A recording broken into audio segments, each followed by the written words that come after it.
It was one of those days. Yes, you know which days I am talking about. But then, Kike Calvo found an old chest in his basement.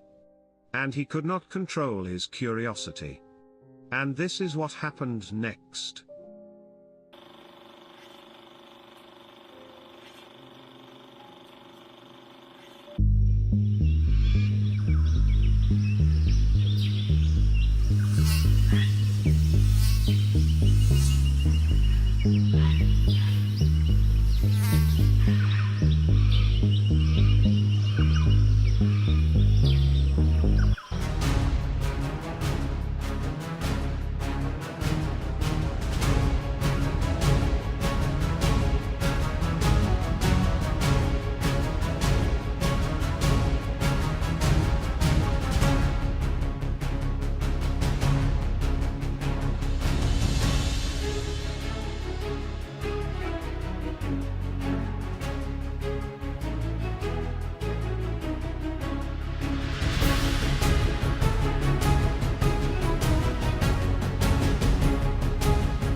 Hello, everyone. Welcome to a new episode of Reflections with an Accent. My name is Kike Calvo, photographer and entrepreneur. Today, I have a very special guest. But have you ever asked yourself if you would move to Africa with nothing? Well, our guest actually, she did. But not only that, she has done so many amazing things in life. So if I were you, I would stay and see this interview until the end. So I just want to introduce you to Shannon Wild.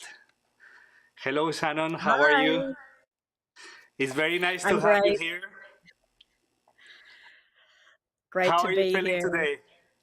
I'm good. You're good? All right then. So Yeah. let's see if technology is it's on our back today. So I would like to start with a very simple question, and let me tell you that I'm really excited and happy to have you here in this channel. What crosses someone's mind when they move to Africa, particularly when they're carrying nothing but memories from their past? You know what? How is that process, and how do you cope with it? How was that experience? It was actually a very sudden decision. I mean, I grew up dreaming of Africa, but I never thought that I'd move here. Um, but a few things just kind of fell into place. It felt like the right time, and I took the leap. I did it, and I basically sold everything I owned and came over with my camera gear. And after a decade of being a photographer in Australia, I arrived here and essentially had to start all over again because I didn't have a network and I didn't have a body of work that represented Africa. So took quite a while to settle in and to actually start getting paid work again. So it was a challenge, but Africa is home now and I couldn't imagine being anywhere else. I'm sure. I'm sorry. It was not an easy process, and I'm also sure that you learned many things from that transition. Right? Can you share some of Yeah. the things that you learn as a human and as a photographer too? Right? Because besides being Yeah. photographers, we are humans. Right? People tend to forget that. So for me, I feel like it was the passion that was driving me. I came here because the wildlife is incredible and I wanted to take the next steps in my career and move from photography into cinematography as well. And it's quite niche and it's very competitive. And so having access is really important. So once I established, like gradually established a network here, just by the very fact that I'm local in South Africa, I'm very close to nature reserves and wildlife. It presented a lot of opportunity for me. So it was a really good kickstart to this second phase of my career. Um, but like I said, a challenge and it really taught me perseverance. Yes. Because there were definitely moments where I thought about getting on a plane and going Yes. home to Australia. Um, but I didn't have the money for an air ticket. So there were moments that I was kind of forced to stay, and thank goodness I did, because of course, the challenging times eventually pass and the the reward comes after that. So Absolutely, those and, were and as you know, I'm a fellow photographer with a different career, but we all have many things in common. And the other day I was thinking, and I want to know if you agree with me that many times what we're seeking in life or in this photographic career, if you want to call it that way, it's on the other side of fear. Um, do you yeah, agree with me on that? Like on yes. daily life, we're obsessed with these mental ideas we have created about the future, about places, locations. And once you embark on the adventure, there's no fear. It's just like walking the path you've chosen. And I think the hardest thing is to jumpstart whatever you do in life. Do you agree with me on that? Yeah, it's definitely the mental boundaries that we put on ourselves. And I think once you can push past those, that's where all the rewards come with taking, those risks. And that's where the beautiful moments, and especially when it comes to wildlife and traveling to remote places, if I feel like if I analyze it too much, you'd almost talk yourself out of it. But it's just so rewarding. Absolutely. So, on these interviews, I like to dig into the human side of the professionals, right? Like the creative side, like the technical aspect for me is very obvious. And once you reach a level of producing images, it's pretty much mechanical, but there's an artsy internal part that comes to play, which is what I'm really interested in. So, what did you learn from your biggest failure in life? I think, my attitude is that there really aren't failures. If anything, I see hiccups in the road or in the journey as learning experiences, and I can take that with me. It's, challenges are only going to be temporary, and so that's something I can learn from and gain strength from to then take with me in the future. And whether that's making better choices or just having more experience to make the best of future situations, then I think for me, mentally, I don't think in terms of failure. Yeah, remember this is my second language. That's why the name of this program, you know. But what I mean by failures is things that didn't go as expected, but they end up being your biggest challenges and the most rewarding. So, and There's what would be the definitely been biggest? plenty Say of that again. challenge. What what is the biggest lesson you have learned in your career? Like if there's a moment in your life, uh, without talking about illnesses and those things that I'm gonna bring that up. But Okay. is there something that you can recall that was a before and an after in how you approach life? Yes. So for me, especially working with wildlife, I've learned that often the most dangerous animal is the one that you don't see coming. Big life lesson. All right, and actually that happens in both humans and wildlife. So that's a Yeah, very interesting analogy. But I agree with you. yeah, Sometimes people are really concerned about certain things in life, and the ones you yes, don't expect, even with health, are the ones that strike the hardest, right? Like the absolutely. the unexpected.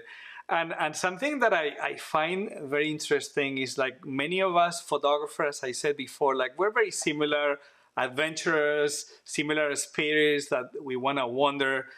But what I've seen and discovered that not so many people can pass that artistic side and venture into the business side. Maybe I like to ask these questions because my background, I don't know if you knew, it's economics. I studied 5 years of economics in Spain before I venture into other things, and I'm even day trading and doing other things.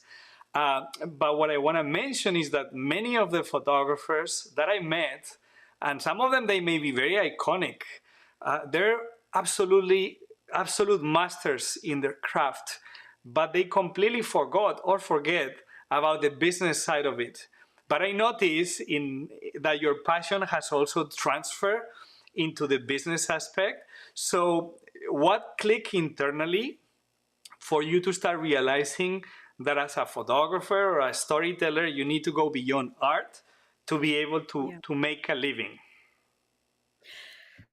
I think it came down to survival. If I wanted to do this kind of work, then I had to find a way to pay my bills and keep the work coming so that I could keep doing it. And I have a background in graphic design, and that gradually transitioned to where I was running my own freelance business. So I had a little bit of marketing and business background before I started to gradually transition into photography full time. So that definitely helped me. But again, it was a self education, a self motivation sort of situation. Um, and the beauty of, I think, if you really want to follow your passion, then that's your motivation to educate yourself. You're the only person that can push yourself truly to do that if you want to learn things. And in this day and age, we have so much access to any topic that we want. Certainly, when I started in photography in the early 2000s, it wasn't so much that there wasn't Instagram or you couldn't Yeah. jump on and just Google anything, which is incredible now. But there were, magazines and books and different things. So I would just try to educate myself as much as possible. And I still do, especially in terms of business, because it's ever evolving. So you never get to a point where you know everything. Mhm. Um, and so I like that part about it. It's challenging. Um, and it's just, I like to educate and learn about things. So being in control of my own career as a freelancer really motivates you when you have some bills to pay and a roof to keep over your head. Absolutely, and also it's not like a speed race, right? We want to be here for a long time and make it a career So it has to be planned and well thought. So I want to show some. Hopefully, technology is gonna be on my back, but I just want to show you some of your photograph and some live moments, and then I'll ask you a question completely connected with what I'm about to show. So let's see if it works.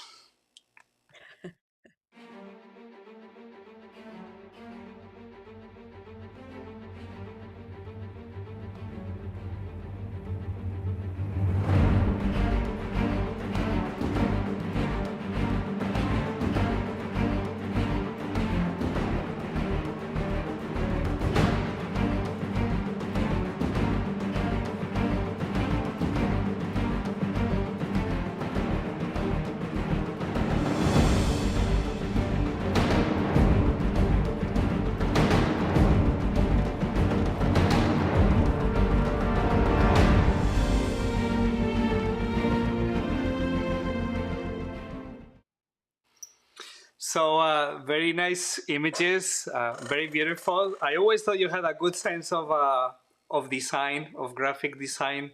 I don't know if by training or by osmosis from sleeping and reading books. I don't know how, but it's always been there, and I always appreciate it since I discovered your work. And what I love about your story, it's how you overcame adversity, right? Your business, I understand, that was born but after spending several months in bed from being sick. So I would like to know a little bit more about this story and the human side of it, but also like the business side of it, how you came up with this idea, what the bracelets, and all the ideas in between, if you don't mind sharing with us. Of course. So, as I mentioned, I arrived in Africa and essentially had to start my career over again. And so, about 3 years in, I felt like I was just getting to a point where I was reaping the benefit of all my hard work, all the networking. I was finally starting to get some paid work in.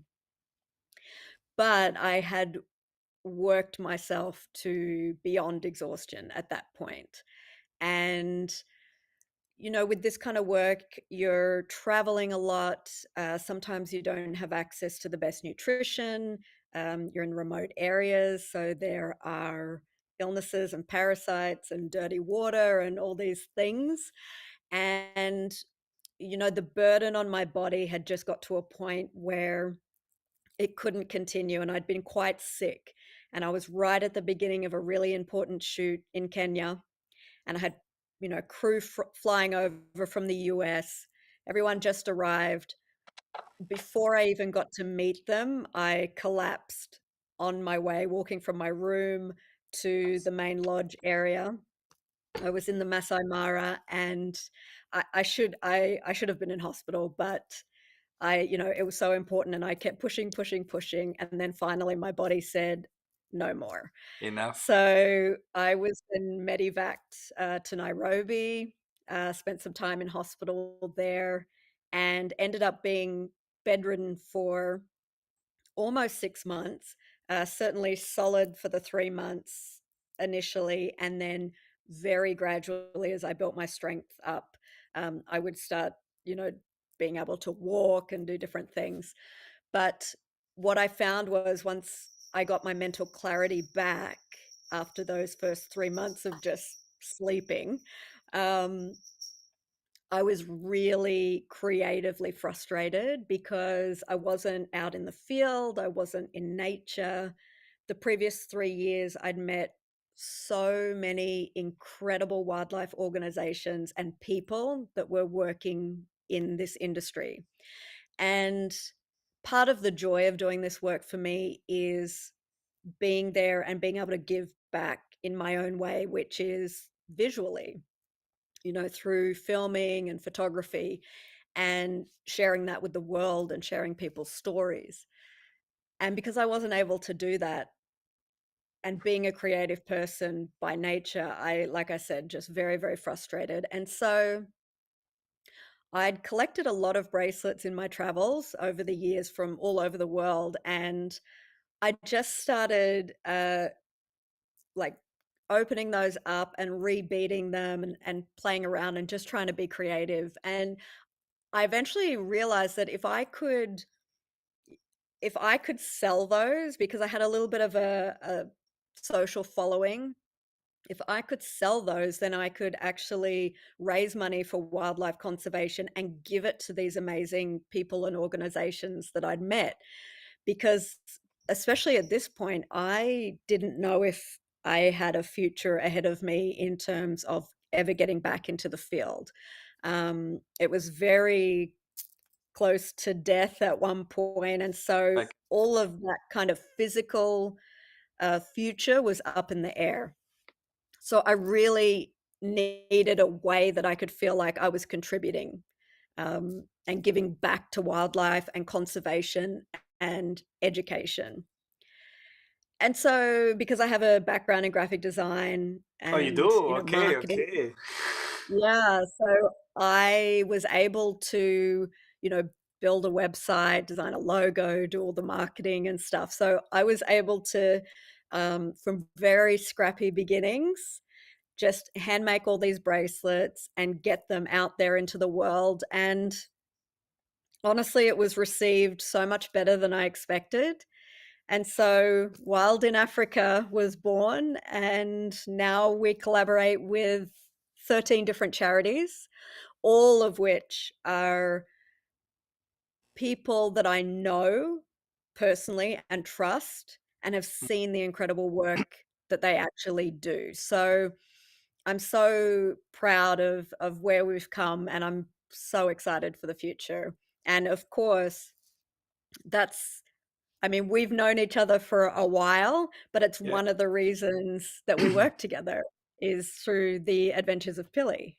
Absolutely. So I just want to show one of your designs. Hopefully it's gonna work. Again, if it fails, uh, so let's see. Okay, I need to do something Yeah. here. Just bear with me.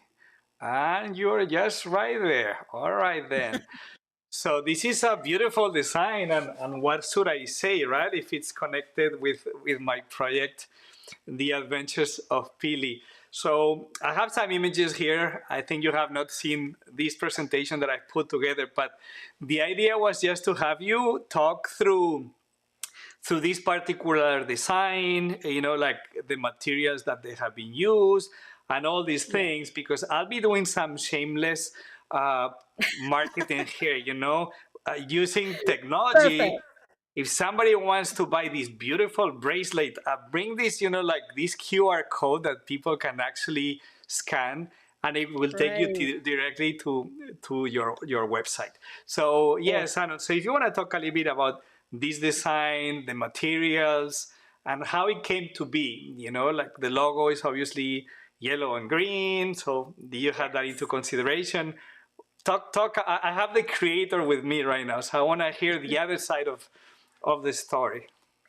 So every charity that I collaborate with, I design a custom bracelet, and I design the pendant that's on there. So when I was collaborating with you, obviously, like you said, in the logo, the beautiful green and yellow really stood out to me. And also, it's so natural. And part of the benefit of this charity bracelet set is that it's not only contributing to your gorgeous coloring books, which are educating about conservation and wildlife, but also that that's planting a tree. And so I wanted to kind of encompass nature into this bracelet. And that's why I've designed the Monstera leaf to represent here, because it is one of the plants native to Colombia. And yeah, and also the green and yellow, I think, is it's quite popular for Colombia, right? Is this by happy chance? Yes, Colombia, also Brazil, Yeah, and the color yellow is associated with happiness, and the yeah, green and the with nature. nature. So Yeah, I just love the design, and I just wanted to share with everyone, because You know, sometimes people ask me, so how can I get that bracelet? How would I do it? Well, it's very simple. If you like Yes. that beautiful design, you have that QR code over there, and it'll take you directly to Shannon's page, and you can support her and support us um, through that bracelet. So let's go back to the interview, and so we have a very diverse audience here, right? So, and I know you love to travel and exploration and all these things in between. But I heard somewhere that you had a little experience with a cheetah.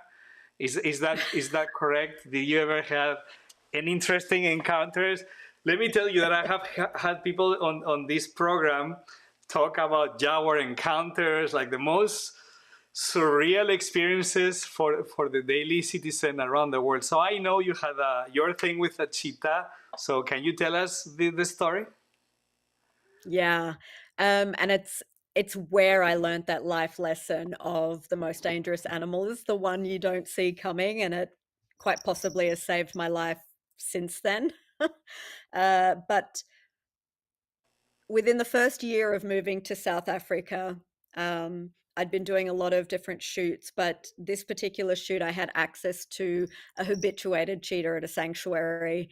And it's not generally the stuff that I do, but um, I was there to capture this cheetah in motion running, and I was going to take the still photos. My husband was there to film it.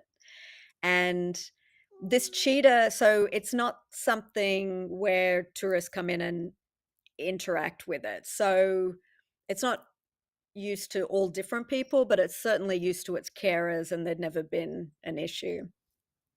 So I met the cheetah and she seemed fine, but to be quite honest, I was so focused in the moment of setting up my shot and getting that all right that I kind of just forgot some of the basics of being a wildlife photographer, because even though it's in a habituated environment, these are still wild animals, and I got complacent for a moment, and I paid a price for that. So I did something silly where I knelt down to set up my shot in preparation for when the cheetah would be running towards me.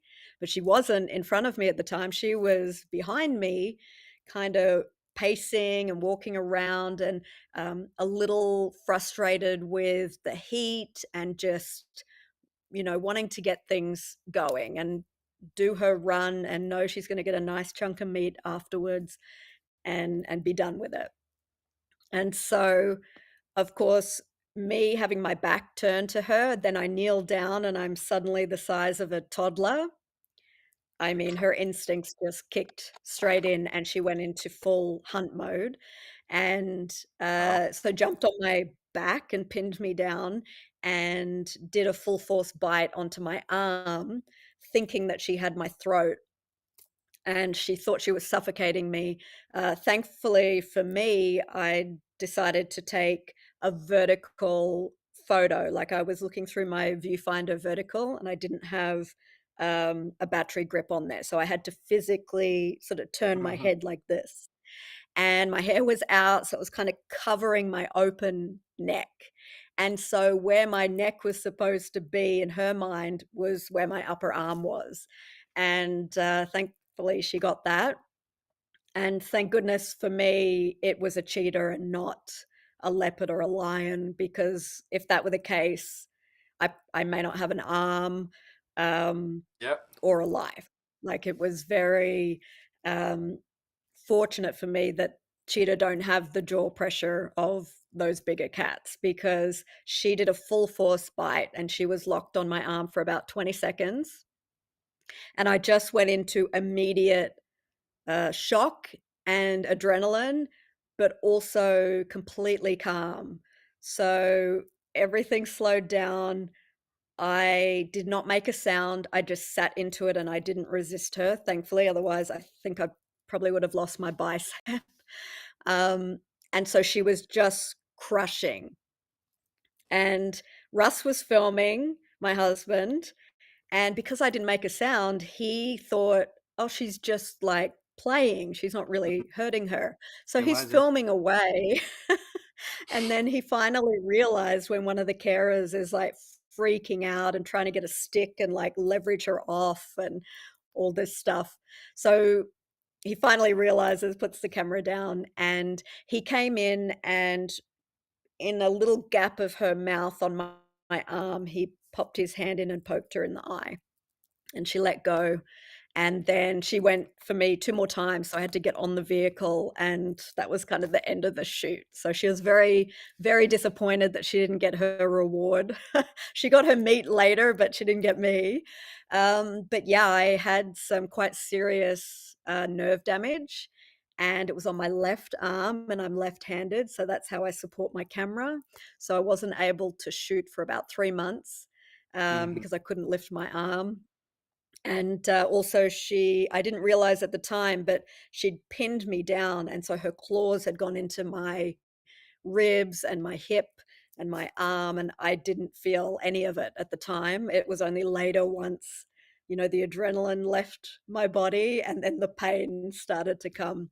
And so that was a very painful lesson and Yeah. a long recovery period, but certainly I have not been complacent since that day. Yeah, and actually, thank you for sharing your story. It's quite interesting that people from the outside world, I mean, not doing this for a living, sometimes they feel that animals are cute, and you see videos on the internet making the mistake of getting close to bears and any kind Yes. of animal, and they don't realize that if they start in wildlife mode, there's nothing we can do, right? Like, oh, this animal runs very slow. Yeah, right. Until it starts running, and that's it. Yes, no. So I've seen that many, many times. So I'm glad that you're still around, and it was just a lesson. And Shannon, what I have right now is the most important question in this whole interview, and this is close to my heart because I went to Australia several times to photograph minke whales in the Barrier Reef. Uh, what is the hidden pleasure of Vegemite? You know, I still don't get it.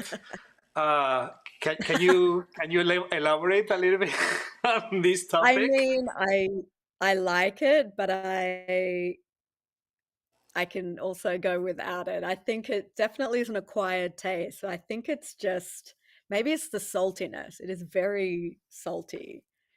But I know there's like various versions. I think the UK has Marmite, and certainly here in South Africa they have what's called Bovril, Mm-hmm. which is very similar as well. So Yeah, yeah, obviously. I I mean, I was can just take it or kidding. leave it. I was just kidding. It's just that they have that name in my mind because I was photographing minke whales. This is an interesting story. And the daughter of the captain at the moment started a war with her best friend that was on board, and they placed Vegemite on my regulator. So I went diving, and then when I was at depth, I I was trying to breathe. I was like, oh my god! And these two girls that I'm not gonna mention their names, which are lovely, and Oh and my and goodness. the father passed not so long ago, and they're wonderful. But I'm sure they still remember this story because they not only almost killed me, but they embedded the name Vegemite in my soul forever. So whenever I hear an Australian, that's the first thing that crosses my mind. And I would like to play a game with you. I call it the game of words with my guests here. I'm gonna say a word, right? So on the last episode, we had a Colombian singer, so she responded singing and playing piano. With you, we're gonna do it with words, unless you tell me, "Oh, I'm a singer and I can sing," but we can do Oh it no, with words. nobody wants to hear me sing. All right, then. No. Same here. So I'll give you a word, and give me like a small description of what goes through your mind. Okay, so the first Okay. word that I have for you is Africa. Home. I've been here 8.5 years now, so this is home for me. Okay, you see, they're simple questions. It's just to pick on your mind without thinking too much about it. And you can elaborate a little bit if you want, if there's like a memory or an interesting story behind. If I say the word life, A gift. I've had many situations where I have been close to not having life anymore, and so I'm very aware of how precious it is. a wonderful and correct answer, I think. uh, yes, deforestation.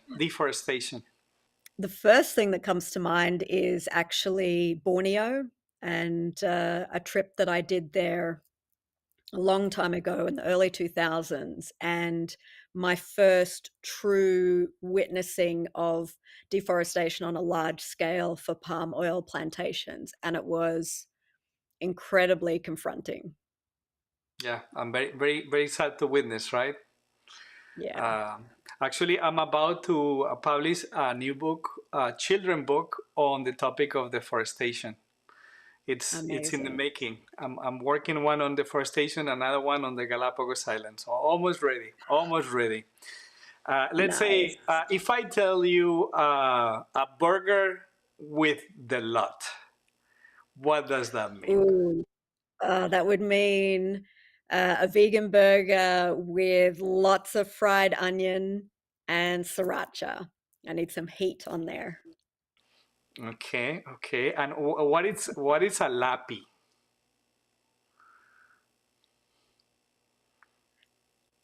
A laptop? I mean, that's what I thought, that Australians were using certain words to certain others. Not in your case. I've never heard that before. Really? So yeah, I asked Never. around. I did some Maybe I've research been looking away for too these much. words, and they say okay. They say laptop, lappy. I never heard it either. It's like okay, but if people are telling me so, let me ask her that. All right, let's move on. What about this is the beauty of live interviews. What about small talk with cavies? Hmm. Usually, have you been busy today? Is it the beginning of your shift? Is it the end of your shift? That kind of thing.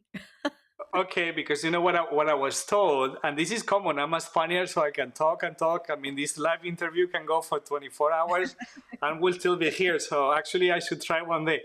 One day, I'm gonna do a 24-hour interview. Let's see if somebody is up for the challenge. So I just read that something that is kind of a tradition with Australians, with Aussies, is that when they go on a taxi, on a cab, they ask the guy or the woman that is driving about their day and those things. That's very common in Latin America and in Spain, so I didn't find it, but I Okay. thought that small talk with cabbies, maybe I need to polish my research for these questions. Okay, what about if I say orangutan? Oh, I mean, it takes me back to Borneo again, and I've been there a few times.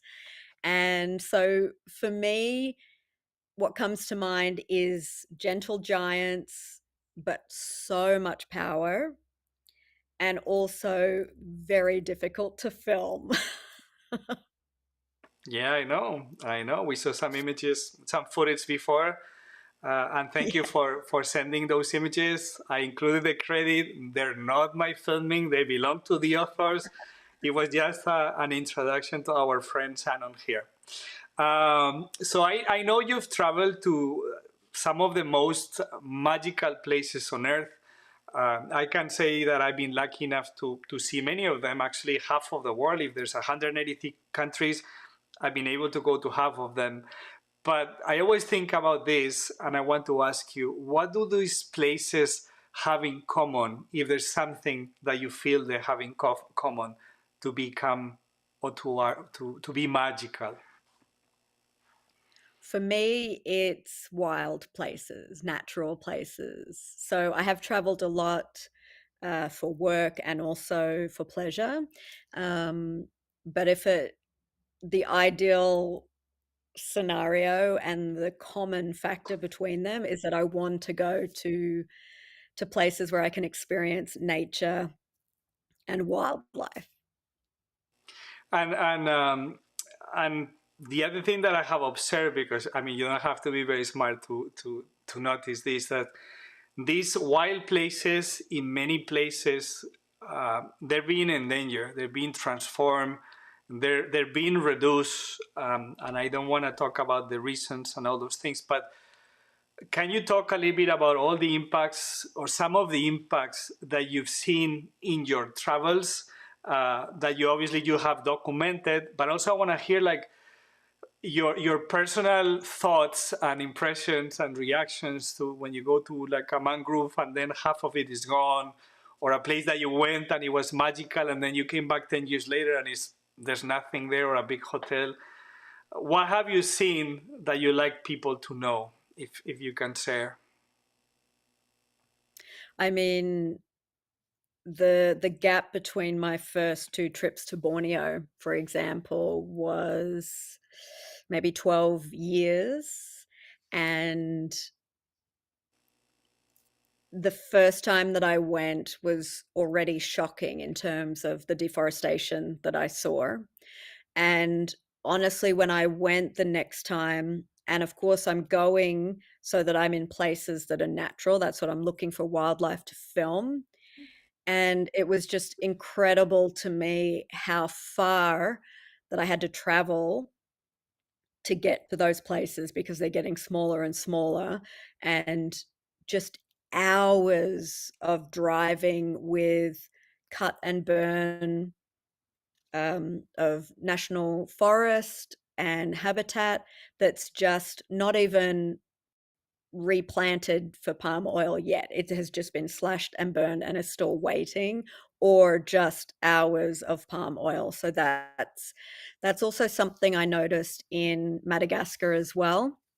A lot of slash and burn issues for charcoal, for cooking, and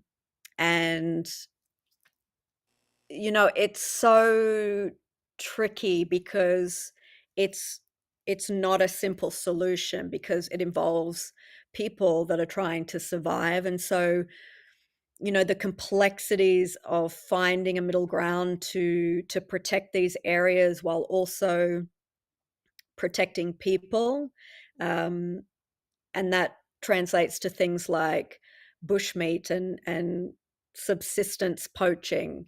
We need to find alternatives for people and how to support their families to be able to then protect areas of habitat that the wildlife needs. So it has to be this holistic approach. And I certainly don't have all the answers, but for me, as someone documenting wildlife and habitat, my hope is that by sharing the beauty of these animals, that I'm going to generate some level of curiosity and awareness about this kind of stuff and why it's worth protecting, and that can be a supplement to the people that are then changing laws and protecting areas, and making changes in the greater perception of, just because you may not be in an area or utilizing an area, that it's still valuable to the world, to the planet, and to the rest of the population. And we need to find that balance.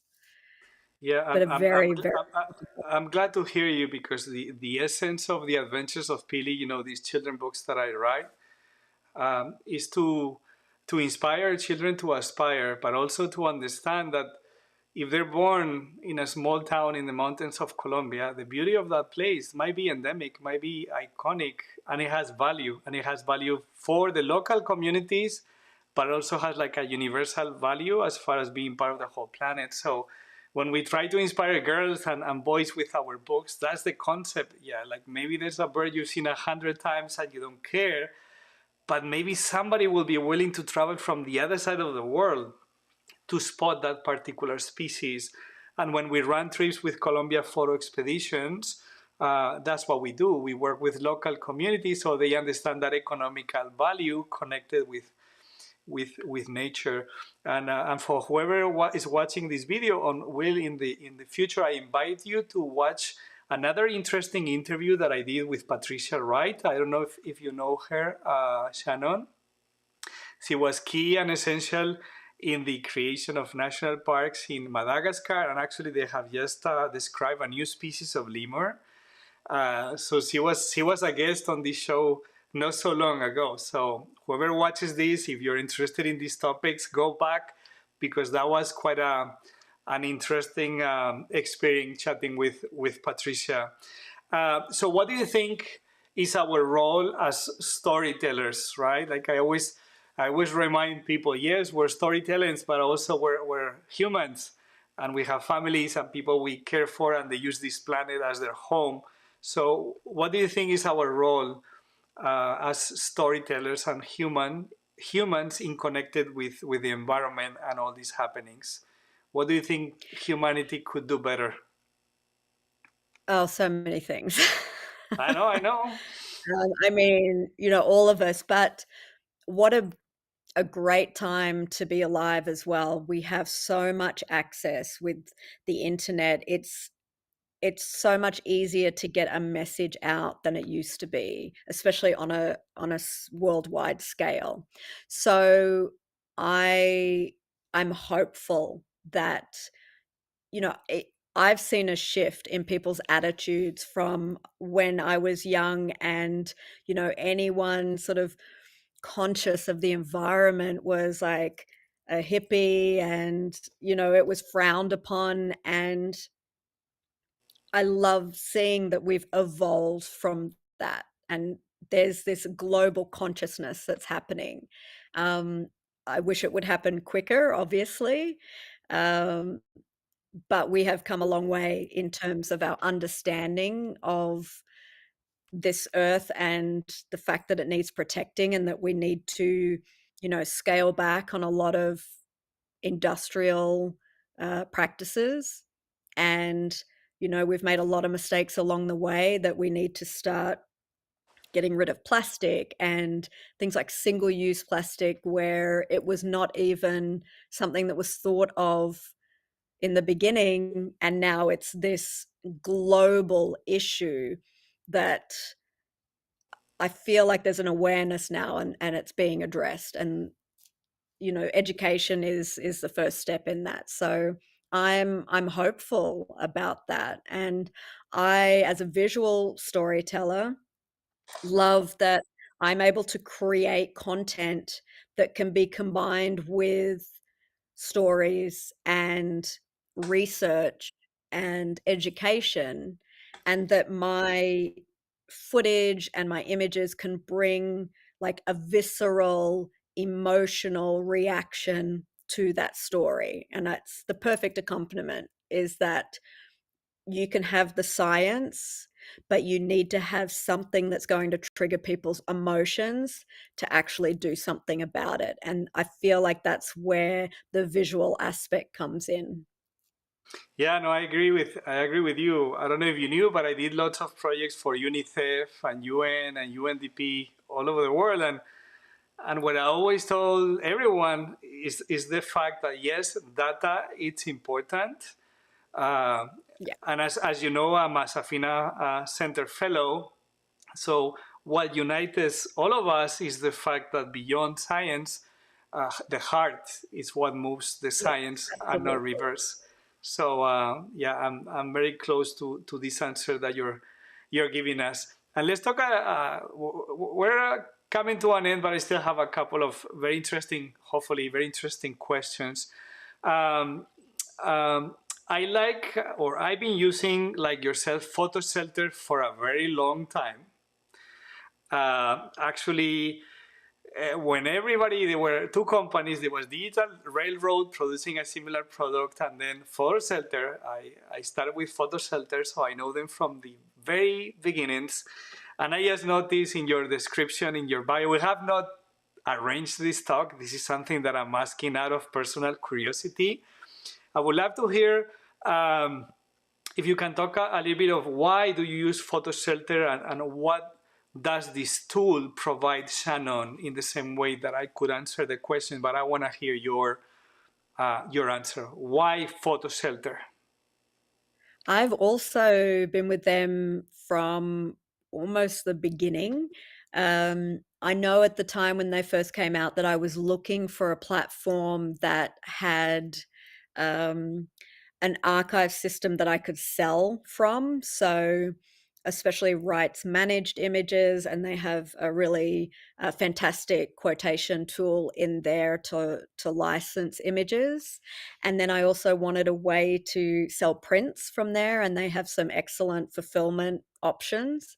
So, as you know, a professional photographer, I found it like a no-brainer that it has those capabilities, but also can show my work in a beautiful way, and also on the back end have my massive archive of images. So, you know, there's tens of thousands of images behind that website that are accessible and searchable, but you know, I have that front end that's like the beautiful portfolio that is the first impression, and then you know, whatever else I want to add to the website in terms of you know, press or a blog attached to it, contact forms and that kind of thing. So yeah, I just, you know, I got on board early, and I've just been happy ever since. So I haven't had a reason to change.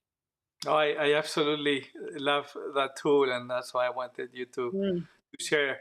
And before I continue, let me tell you an anecdote that happened to me actually this week. I'm not gonna disclose the name of the company, right? But there's this major publishing house, like extremely major, like you see the books all around the world. So they approach me and they say, Kike, we have no time. This new book is coming up.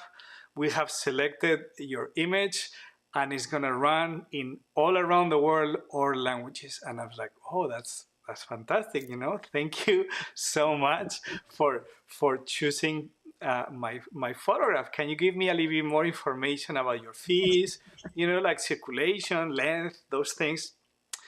No, no, no, no. We don't have so much time right now. You need to give us an answer. Are you giving me global rights for these photographs in all languages? And I was so, I'm just sharing for other photographers that may see this and identify.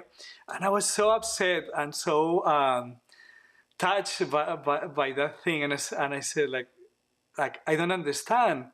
And I responded very seriously. And I said, I'm really sorry that you don't have a budget, but if you don't have a budget, how are you going to make that book go around the world, translated in so many languages, printed in all those editions? That's kind of hard for me to understand how you're going to achieve that with no budget. And then the response was, "Oh, I'm so sorry, Kike. You know, can you send us your fee?" And actually today I got another email from the same person, and I have not responded yet because I'm just still thinking about it. Not because I'm not honored to have my work published. Is the fact that sometimes people take for granted what you do and what I do, and Yeah. as you know, it takes a long time to achieve. But talking about other things, that was an anecdote that I wanted to share with the world without saying any names.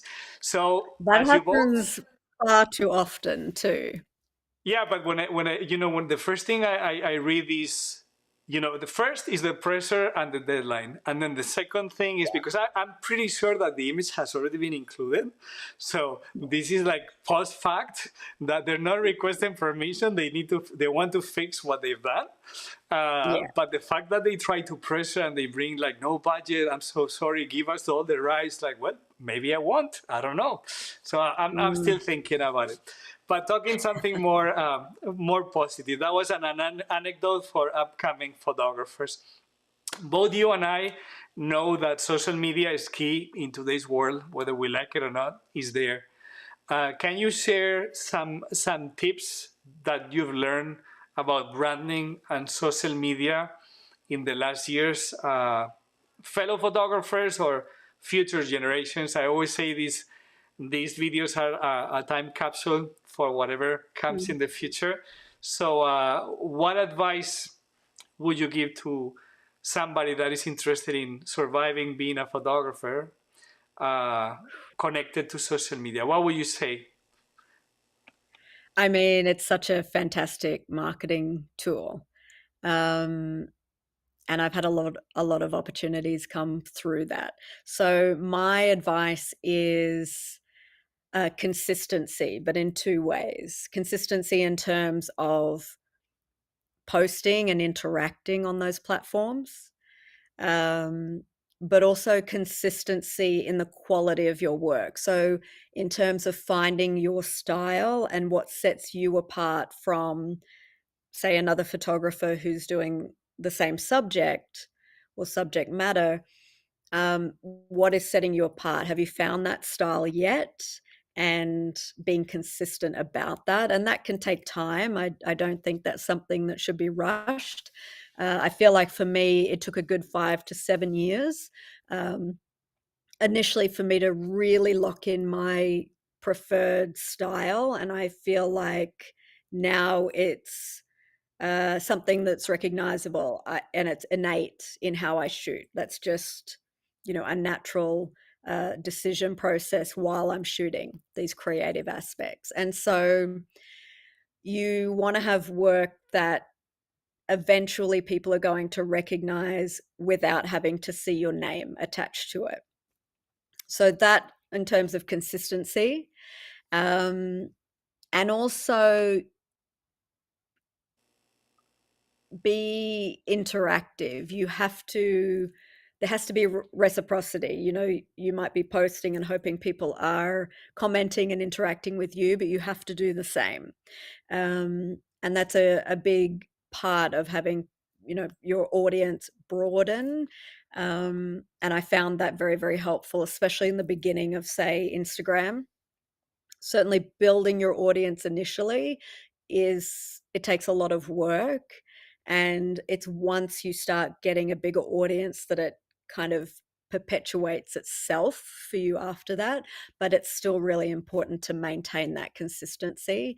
And also there needs to be some value for the viewer. So for me, for example, if I'm posting a wildlife picture, there's two things that I like to include with that, and that is my camera settings, because I know I have a lot of people that are photographers or aspiring photographers that follow my work. And so that's like a little bit of information that they enjoy and like to learn from in addition to the photo. And then I want to put like an interesting fact about the animal so that it has some educational value, even for the non-photographers as well, so that they take something away from that in addition to enjoying a pretty picture. And then, perseverance, as with anything in this competitive world and industry. It's so niche, and it seems like a desirable and glamorous kind of vocation. Lots of travel and adventures and wildlife, and it is amazing. And it's so incredibly rewarding, but it's also so much hard work and so much that goes into it that people don't see to get to that end result of doing this for a living. And so perseverance is a real key. So you need to find what you're passionate about, like find that niche of what you're truly passionate about, and how can you tell that story or showcase that differently and communicate that story in your unique way. And then you need to focus on that and just keep going. Well, I really like your answers because I agree with you. Only when your style becomes recognizable, you can start build a brand Yes. upon all your work. And yeah, it's a glamorous life on the outside with lots of things happening and up and down and stories So exhausting. to make it Yeah, happen, right? So it's a once lot. you talk with a fellow photographer and they've been around for so many years, like there's not much to Yeah. say. You just look at each other and very much like there's no We're need to we're all describe very, because very tired. been there, been there, done that. And let me ask you something Yeah. else, because I want to hear your opinion. What makes a good story, Shannon? If you had to tell me, or somebody like a beginner or somebody that aspires to do this, what makes a good story? I feel like I'm repeating myself, but I do want to circle back to what I think makes a good story is something that generates a visceral and emotional reaction from the viewer. And so that doesn't always have to be necessarily a positive reaction. It could be a confronting reaction. It could be a, oh, cute reaction, or it could be, if I'm photographing reptiles or a snake and that's, not your thing, that it can be not a great reaction. But I would hope that, by having that separation of this is footage or this is a picture, the viewer is in a safe environment and is able to take a step back and realize that they're fine. And then they can actually appreciate the image and see beauty in that animal, um, as opposed to just the first initial reaction. So I would like to inspire curiosity and, I anything that's generating this kind of emotion from people is what's going to be memorable in your work. So for me, as a visual storyteller, that's my goal. Fantastic answer. And is there a piece of technology you cannot live without, and why? Probably my phone. I mean, obviously, because, these days we're glued to our phones, but for many reasons, being able to stay in contact with loved ones, I can take photos and video. I have access to my social media. I can do a lot of work on my phone. Okay. Yeah, Is it a piece of equipment that you actually use to produce and make a living from it? Like, is it something that it does it's make a part of it. difference? Okay. Yeah, definitely. I mean, the social aspect is such a huge component of marketing as a visual uh, genre. And so while it may not be the professional content that I produce, it's definitely a tool that I utilize to take people with me behind the scenes and to share locations and stories, and for my bracelet brand to share about the charities that we work with, and the beautiful bracelets as well. So it's And sorry that I definitely interrupt. You're been a mentioning a benefit. bracelet, so there's a QR code that is gonna appear here, and that's gonna take you to a beautiful green and Yes, yellow that's right. bracelet that There we she's go. wearing, and it will be supporting the adventures of Pili. So now you know, right? Like now everybody knows they don't have an excuse. All right, and and what is the best life advice you have ever been given? Ooh, I mean, the one that comes to mind when I first started out as a photographer was from quite a high profile person in the conservation industry. And I would love to say that I took this advice, but I didn't. Okay. Not by any kind of decision, but she had dedicated herself to the conservation of a certain species, and it was a lifelong struggle for her. And the advice she gave me when I photographed her for an editorial one time was get rich and then become a conservationist, because then you can really like focus on it. You've got the money and the support, and you can really make a difference. Yep. But honestly, passion drove me, and so a lot of my life has been as a broke working photographer. But Um, actually, it's an interesting advice, because it's the same thing yeah, when, like a plane is crashing or you're scuba diving. You first you first need to help yourself before you can help others. So in order to absolutely. create You and can't remember, I'm an give from an economist empty. and I'm now fundraising for the Adventures of Pili and doing other things. But in order to create an impact, you need to be Yes. well off doing certain things so you can devote your time to properly achieve your goals. So actually, Yeah. it was quite a smart or interesting Yeah. answer.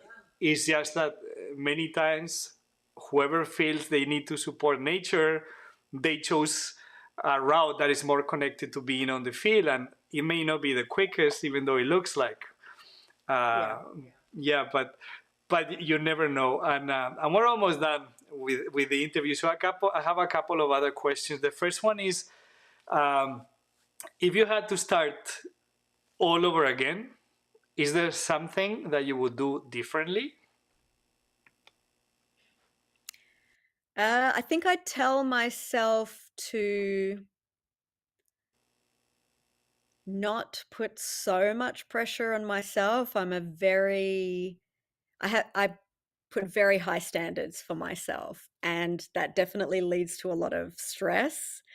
Um, and I have made a habit of going in cycles of burnout where I work myself to beyond my limit. So I would tell myself to pace myself. It's going to be fine, and enjoy the process. Okay, that's a good answer. So I have a final answer for you, Shannon. But before I forget, I'm gonna do some shameless marketing here. I don't know if you knew, but I during the pandemic, I started hearing this song in my head. So I learned music and I learned basic piano to write the song. Probably you don't know this. And that has become the official song of the Adventures of Pili. And now you can find it on Amazon, on Spotify. And it has become a piece for piano, cello, and violin. I ended up working Oh, with an wow. Italian musician that is going to be on the channel very soon. And we have received versions from all over the world. Samba version from Afghanistan, from Sri Lanka. So I just want to share this link for a second, and hopefully it's gonna work. So if anybody is interested in finding, or I mean actually listening or buying or supporting this song, you just scan these QR codes and they will take you to Amazon Music, Spotify, or Apple Music. And then you can get back to me and say, wow, that was so good. Or you can be honest and say, that was a complete disaster. I'm glad that you're a photographer and not a musician. But what I can tell you, Shannon, is that I'm playing piano every day. I've been learning, and I was able to control the brain with two hands. Obviously, I'm a beginner. Uh, and there's another song that crossed my mind and I'm working on. So it's kind of an awkward thing that happened, this music, and then I learned basic music to bring it to reality. And this is in connection Good. to my next and last question for you.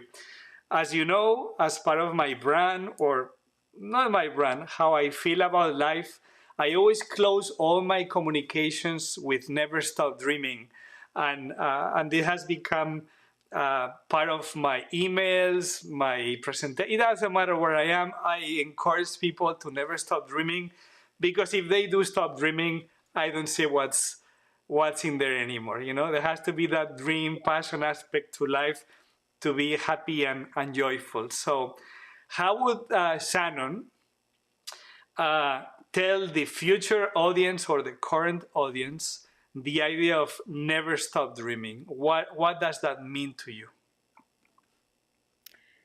To me, that translates to find your passion and follow it wholeheartedly.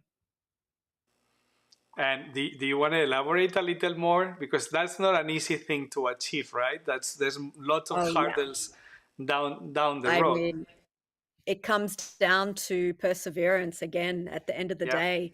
But, if you're going to persevere in anything, it might as well be your passion.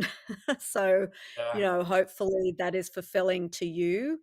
And ideally, that's giving back something to the world. And I feel like if it is something that you're passionate about, that translates in the way that you do things. And certainly for me, I hope that my passion for wildlife and animals translates through my work, because I'm trying to share the absolute wonder and happiness.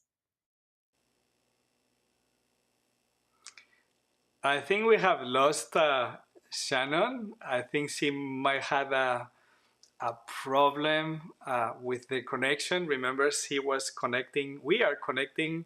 I'm in the US and she's in South Africa. So let's see if she's back. Oh yes, she's back. She's back. I thought she had vanished. Essentially, essentially what I was saying is,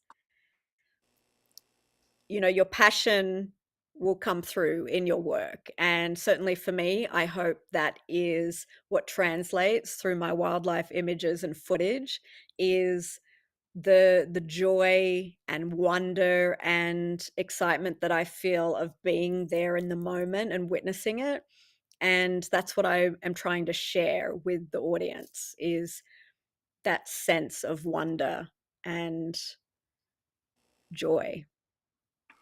That's fantastic.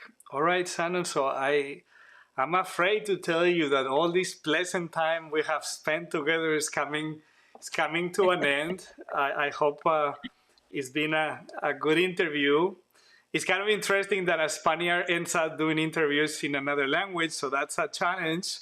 But I like to encourage all those upcoming journalists, conservationists, photographers that they don't have the language skills or they come from remote places, that it takes time. Sharing my own personal experience, it took me a very long time for the world to trust what I could do professionally. And obviously, like if you listen to my Spanish interview, they're much more eloquent and I have more vocabulary. Uh, but I just want to encourage whoever wants to pursue this type of professions, as Shannon was saying, it's not a walk on the clouds. It's effort, it's discipline, it's work. And when people go out and do other things, you stay editing images and you're compromised with your mission, your project, and your future. So I think that's many of us we have in common. So this will be it. Shannon, if you want to say goodbye, if you want to say anything, just take this opportunity. Well, thank you for having me. Such great questions. And it's so nice to, really think about things on a deep level. And I would like to say, for those that are aspiring into this line of work, that yes, there's hard work and challenges, but at the end of the day, it is absolutely worth it. All right, Shannon. So thank you so much for being in this humble channel that slowly is growing. It might take time. Maybe if I specialize and I work on a particular niche, it will grow quicker. But as you know, I'm a creative person, and I want to work on topics that make me excited, that I want people to know about, and that's kind of the essence of this channel and this series. So thank you so much for taking the time to be with us. I can see you're picking at your phone, that piece of technology that we mentioned that is present all Yes. the time. And for all of you, I hope to see you again in the channel, and make sure you follow Shannon and check those bracelets because it's just beautiful.